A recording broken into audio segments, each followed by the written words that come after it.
Big area is retention. Turnover is a tough one. It's not just the cost that happens with that, but it's the loss of knowledge. And I think, with our organization, there's a lot of unique roles.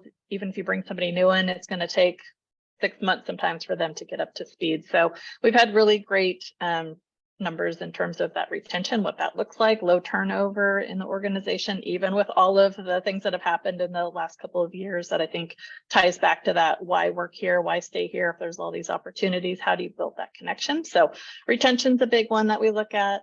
And then getting feedback, from surveys to say, how are people feeling about the organization? We have some great results recently. We did a survey tied in with our equity, diversity, inclusion, and belonging work.